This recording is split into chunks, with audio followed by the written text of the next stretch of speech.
సూటిగా సవాలు విసురుతున్నా. తాటి చెట్టు లెక్క పెరిగితే సరిపోదు, దూలం లెక్క ఉన్నావు, దూడకున్న బుద్ధి కూడా లేదని ఆనాడు హరీష్ రావు సవాలు విసిరిండు. మీరు రైతు రుణమాఫీ చెయ్యండి, నేను సిద్దిపేట ఎమ్మెల్యేకు రాజీనామా చేస్తా, మళ్ళా ఎన్నికల్లో పోటీ చెయ్యనని.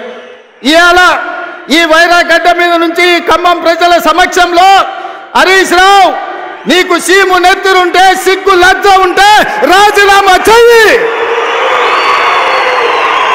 నువ్వు కూడా నీ మామలకనే సిగ్గు లేనోని అయితే ఏట్ల దుంకి సావు అని చెప్పి నేను ఈ సందర్భంగా చెప్పదలుచుకున్నా.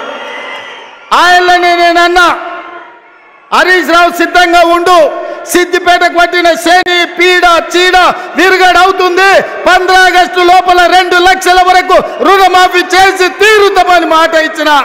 ఇవాళ 15 ఆగస్టు నాడు మళ్ళీ అదే ఖమ్మం గడ్డ మీద నుంచి ఇవాళ సవాలు విసురుతున్న హరీష్ రావు, నీలో చీము నెత్తురుంటే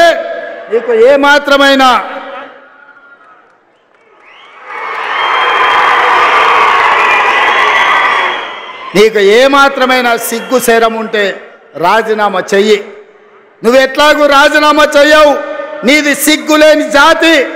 అందుకే ఇవాళ నువ్వు రాజీనామా చేయకపోతే అమరవీరుల స్తూపం దగ్గరకు వచ్చే ముక్కు నేలకు రాజు కాంగ్రెస్ పార్టీ మీద సవాలు విసిరినందుకు తెలంగాణ రైతాంగం క్షమించండి.